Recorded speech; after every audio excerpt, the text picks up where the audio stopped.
겠습니다. 하나님의 말씀 찾는 시간 갖겠습니다. 신약성경 요한계시록 2장 1절부터 7절까지의 말씀입니다. 신약성경 요한계시록 2장 1절부터 7절까지의 말씀을 찾아서 저와 여러분들이 한 절씩 교독하고 마지막 절 7절 말씀은 큰 목소리로 합독하겠습니다. 제가 1절을 읽습니다. 에베소 교회의 사자에게 편지하라. 오른손에 있는 7뼈를 붙잡고 7 금 촛대 사이를 거니시는 이가 이르시되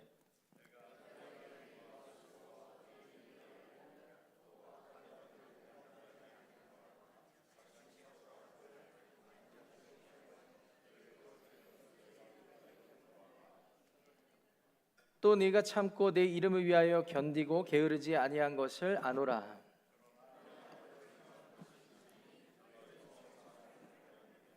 그러므로 어디서 떨어졌는지를 생각하고 회개하여 처음 행위를 가지라. 만일 그리하지 아니하고 회개하지 아니하면 내가 네게 가서 네 촛대를 그 자리에서 옮기리라.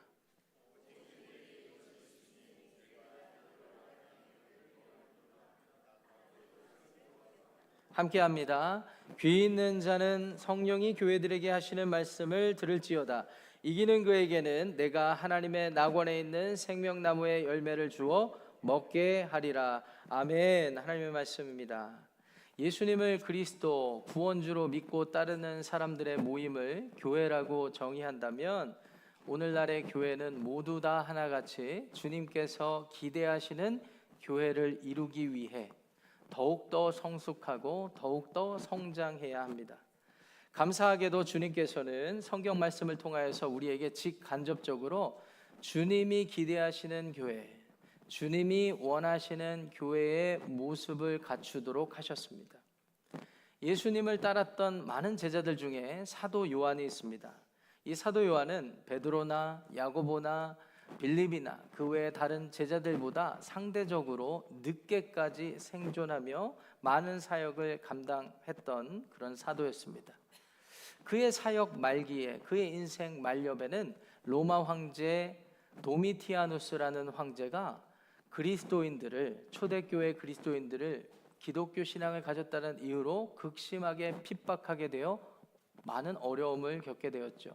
심지어 밤모라 이름하는 섬에 유배를 당하여서 그곳에서 어려운 시간을 보내기도 하였습니다. 오늘날에도 성지 순례지로 이렇게 많은 사람들이 찾고 있는 이 밤모섬은요, 방문해 보면 굉장히 작습니다. 그리고 돌로 이루어져 있습니다. 그래서 직선거리로는 대략 14km 정도밖에 되지 않고 사실은 반경도 8m 정도 되지 않는 그런 아주 작은 섬입니다. 그런데 돌로 이루어졌기 때문에 뭘 심어서 음식을 할 만한 것도 부족하고, 그러니까 유배하다가 죽게 되는 일들이 비일비재했던 그런 섬입니다. 그 섬에 예수님의 복음을 전한다는 이유로, 예수님을 믿는다는 이유로 그곳에 유배를 당하게 되었죠. 사도 요한이 그 정도로 어려움을 당하였다면 그 당대의 많은 그리스도인들은 얼마나 더 어려움을 당했겠습니까? 얼마나 더 어려운 박해를 당했겠습니까? 그래서 20세기의 위대한 복음주의자, 신학자이자 목회자라고 일컬어지는 존 스토트 목사님은 사도 요한 당대에 그와 함께 생존했던 그리스도인 당대의 어려움을 다음과 같이 3가지로 요약해 주었습니다. 첫 번째는 기독교 신앙을 가졌다는 이유로 핍박받는 종교적인 박해가 있었고요. 두 번째는 종교적인 박해가 일어나다 보니까 교회 안에 왜 이렇게 많은 이단 사이비들이 등장을 하는지, 예수님의 순수한 복음과 진리를 흐트러뜨리는 이단과 거짓 선지자들이 등장함으로써 밖으로는 로마 황제 핍박을 받는데 안으로는 진리가 부패하여서 신앙이 송두리째 흔들리는 그런 상황을 겪게 된 것이죠. 그래서 두 번째는 이단의 출현에 있었던 것입니다. 여러분, 이런 안팎의 어려운 상황을 겪으면 각 성도 개인의 마음속이 믿음이 흔들리게 되어 있습니다. 그래서 마지막으로 이러한 영향으로 도덕적으로 윤리적으로 구별되어 거룩한 삶을 살아야 하는 많은 그리스도인들이 방황하게 되어 그에 걸맞는 거룩한 삶을 살지 못한 데 있습니다. 그래서 세 번째로는 윤리적으로 도덕적으로 세상과 구별이 없는 세상 사람들과 같이 살아가는 어려움을 겪었다. 종교적인 박해가 있었고 이단이 출현하기도 했고, 그래서 성도들의 삶이 거룩한 능력을 잃어버리는 이 삼중고의 어려운 시대를 사도 요한과 당시의 그리스도인들이 살아가게 되었습니다. 이러한 시대적 상황 속에서 우리 주님께서는 사도 요한에게 계시해 주십니다. 특별히 사도 요한이 살았던 소아시아 지역의 중심으로 7교회, 에베소, 서머나, 두아디라, 버가모, 사데, 빌라델비아, 라오디게아 교회에 이르기까지 소아시아 지역에 이르는 7개 교회에게 주님께서 책망도 하시고 칭찬도 하시면서 주님께서 그토록 기대하시고 원하는 교회의 순전함과 순결함을 유지토록 하셨죠. 그래서 저와 여러분들은 오늘부터 7주 동안 이 소아시아 지역에 존재했던 7개 교회가 주님으로부터 받았던 교훈을 중심으로 이른바 교회를 배운다 시리즈 7주 동안 주님이 기대하시는 교회에 대한 교훈을 살펴보려고 합니다. 주님께서 기대하시는 교회, 어떤 교회일까요? 오늘은 첫 번째 시간으로서 처음 사랑을 잃지 않는 교회에 대해서 나누도록 하겠습니다. 주님이 원하시는 교회는 처음 사랑을 잃지 않는 교회입니다. 처음 사랑을 잃지 않는 것, 그것이 주님이 우리에게 그토록 원하시는 모습이었습니다. 처음 사랑을 잃지 않는 교회는요, 모든 일의 시작이 주님 때문이고 주님 때문에 모이게 되었고 주님 때문에 여러 가지 수고로운 일도 하고 주님 때문에 핍박과 박해도 경험하게 되고 주님 때문에 부흥하고 성장하는 교회라고 할 수가 있습니다. 저와 여러분들이 모이게 된 우리 산호세 한인침례교회, 오늘 기도의 은혜를 많이 받았는데 55년 정도 됐다 그러면 한 사람의 개인의 삶에서도 세상의 물정을 알아야 되는 나이라고 하셨습니다. 이 시대를 분별하여서 우리 교회가 55년 동안 이 시대를 감당하며 살면서 더욱더 주님이 기대하는 교회, 주님이 원하시는 교회, 바로 처음 사랑을 잃지 않는 교회를 이루어서 사람들보다 하나님을 기쁘시게 하는 영광스러운 교회를 이루어가기를 주님의 이름으로 축원합니다. 자, 그렇다면 처음 사랑을 잃지 않는 교회, 산호세 한인침례교회가 되기 위하여 우리는 무엇을 어떻게 해야 할까요? 오늘 본문 요한계시록 2장 1절부터 7절까지의 말씀을 중심으로 두 가지의 교훈을 살펴보도록 하겠습니다. 첫 번째, 처음 사랑을 잃지 않는 교회가 되기 위하여 우리는 주님과의 관계에 집중해야 합니다. 주님과의 관계에 집중해야 합니다. 소아시아 지역이라고 일컬어지는 이 지역은 영어로는 에시아 마이너 이렇게 되어 있는데, 사실은 로마 시대에 아시아 대륙을 점령을 하고 그곳을 아시아라고 이름을 붙였는데, 정복하고 점령하는 일들이 넓어지면 넓어질수록 이 대륙의 끝이 어딘지 모르겠어요. 처음에는 이 소아시아 지역, 오늘날 튀르키예 지역의 서쪽 남단에 위치한 그 지역을 아시아라고 했는데, 점점 아시아 지역이 더 많다는 걸 느끼고 나중에 이름을 바꾼 것입니다. 소아시아라고 말이죠. 그 설교 중에 죄송한데 지금 자꾸 이게 지지직거리는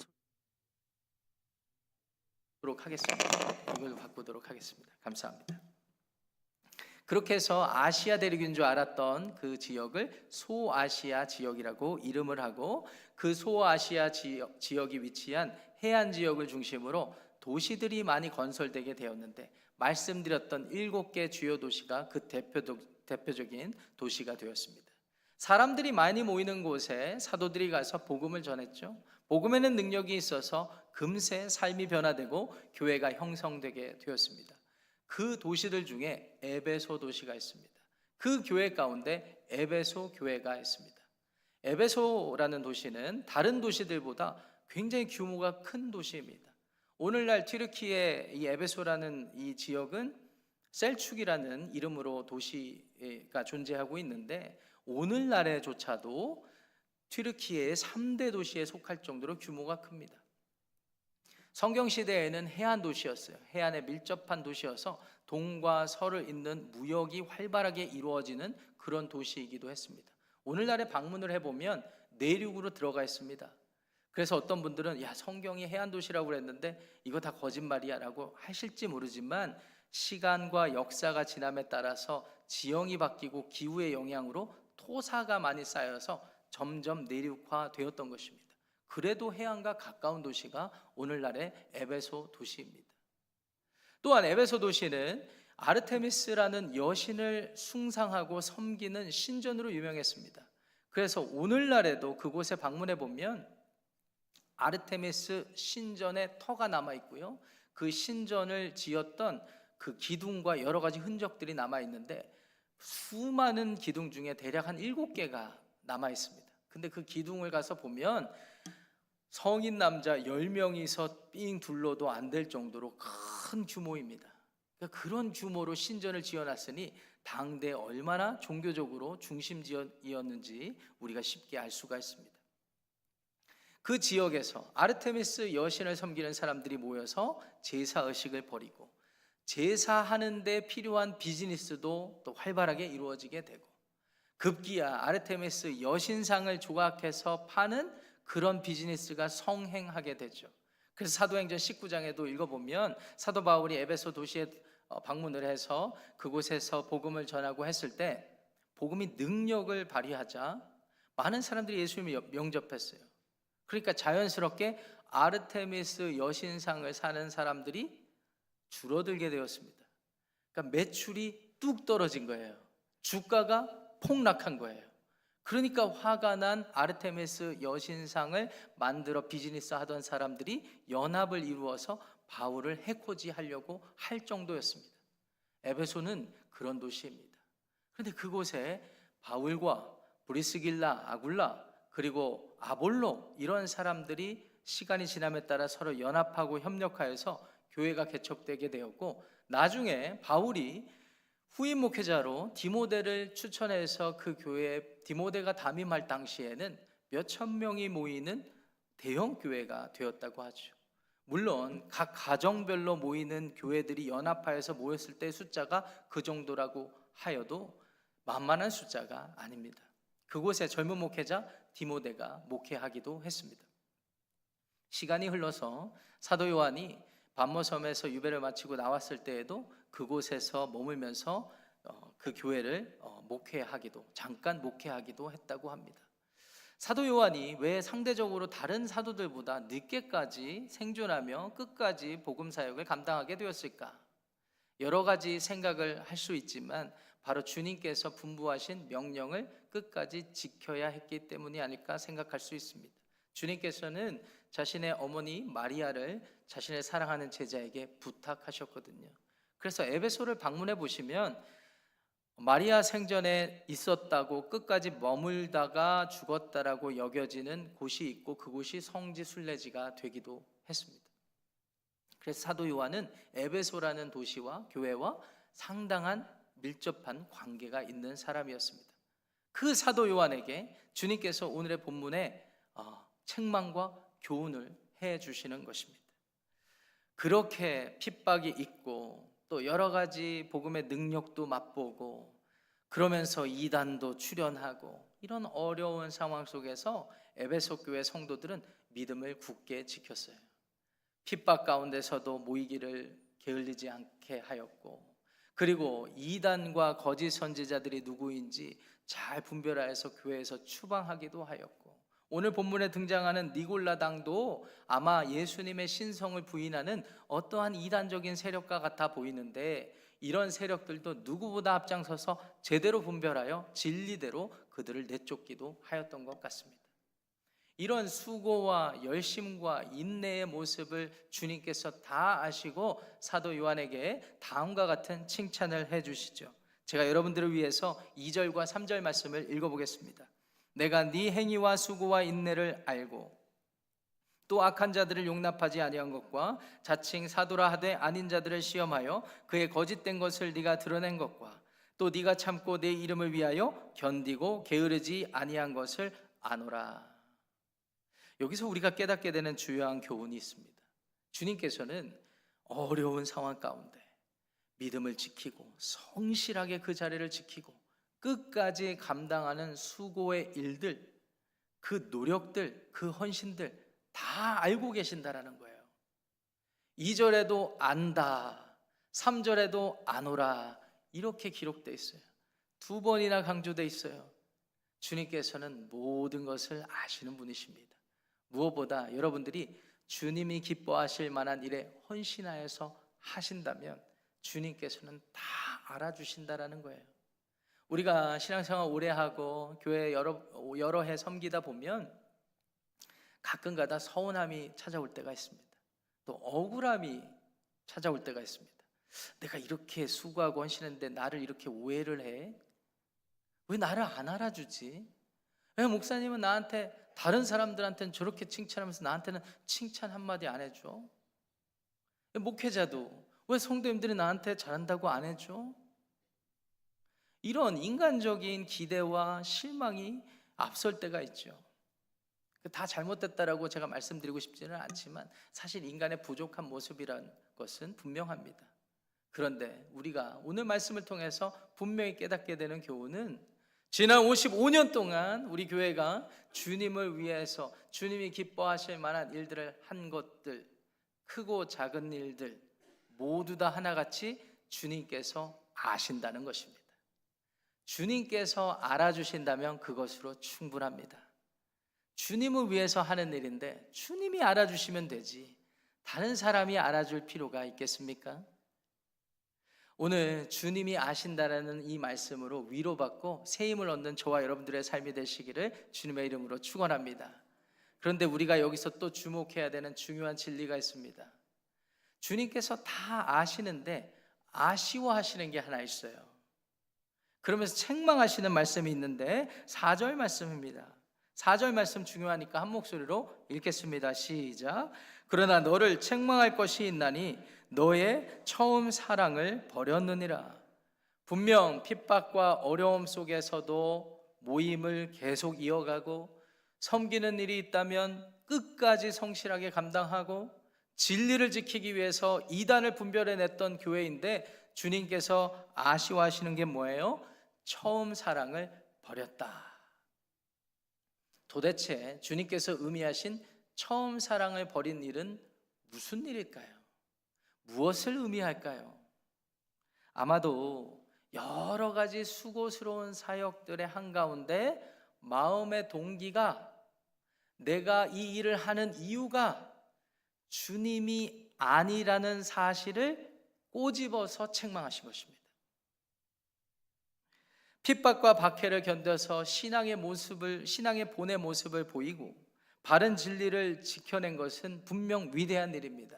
그런데 주님께서 그들의 마음의 이유와 동기가 주님을 사랑하는 마음으로 하지 않았던 것을 꿰뚫어 보신 것입니다.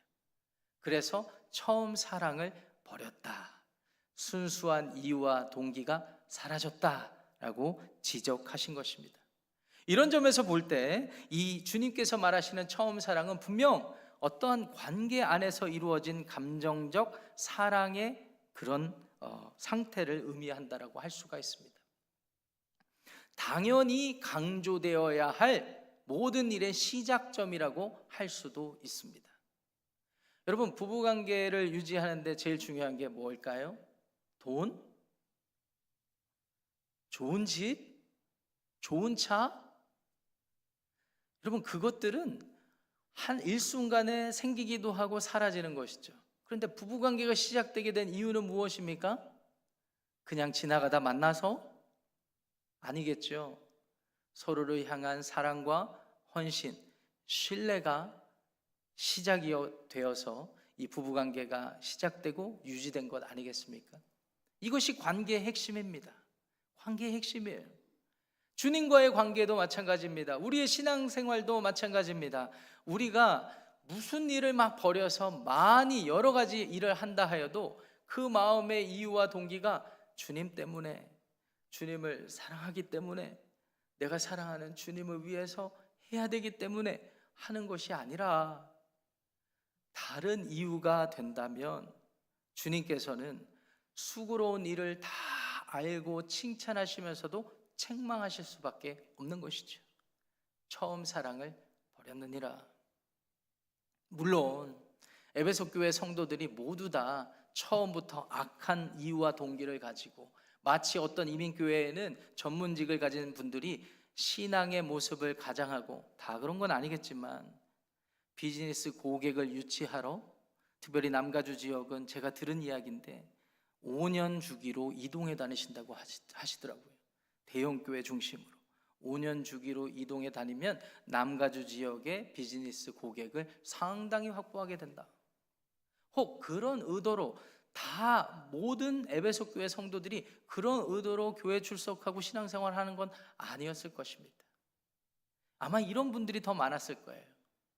신앙생활 하면서 순수하게 내가 섬기고 성가대도 하고 찬양팀도 하고 또 여러 가지 라이프반 모임도 참여하고 바자회도 하고 여러 일들을 이렇게 해 나가는데, BBS도 섬기고 해 나가는데, 일들을 많이 하면서 내 마음에 처음 사랑이 사라지고 변질되었을 것입니다.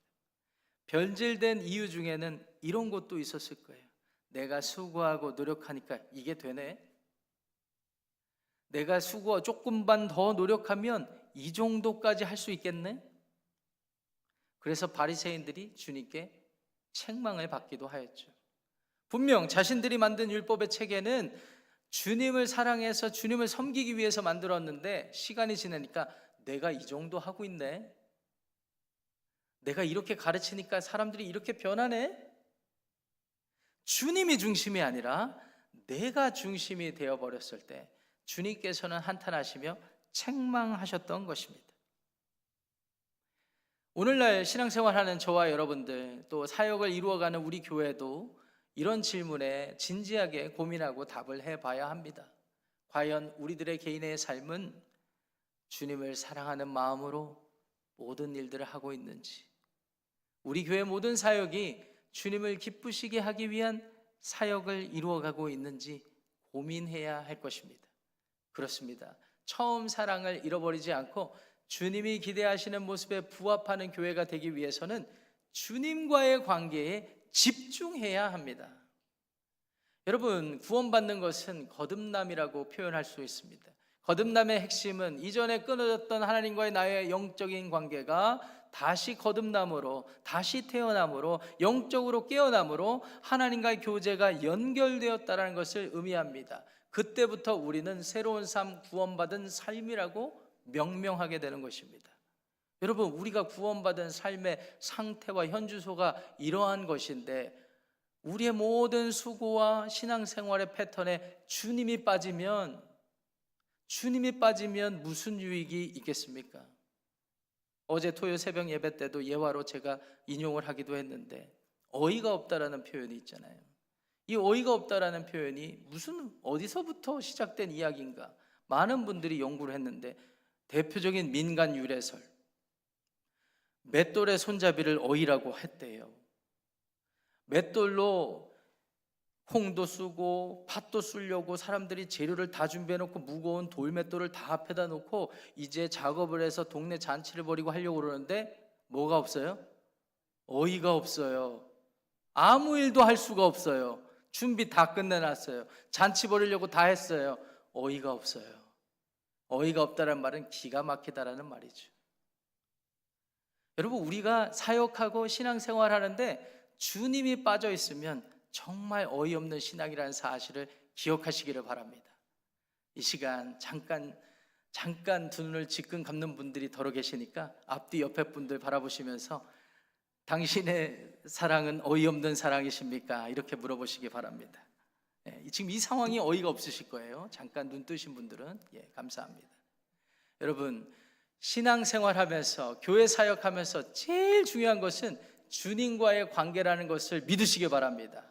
목회자로서 우리 교회는 앞으로 생명을 살리고 사람을 세우는 회복 공동체를 이루어가는데, 예배, 훈련, 소그룹, 나눔, 선교, 이 5가지 핵심 가치를 하나씩 해 나아가면서도 반드시 기억해야 되는 것, 이 모든 것의 시작과 모든 이유가 바로 우리 주님 때문이라는 것을 기억할 수 있었으면 좋겠습니다. 그렇기 때문에 이런 일들을 무리하게 하다가 누군가 고꾸라지고 주님과의 관계가 어긋난다면 당장 스탑하고 주님과의 관계를 세우는 일에 초점을 맞추어 갈 것입니다. 반면에 주님을 사랑한다고 하면서 아무런 움직임이 없고 아무런 변화가 없다면 오히려 주님을 기쁘시게 하기 위하여서 서로 채근하면서 그 일들을 함께 이루어야 할 것입니다.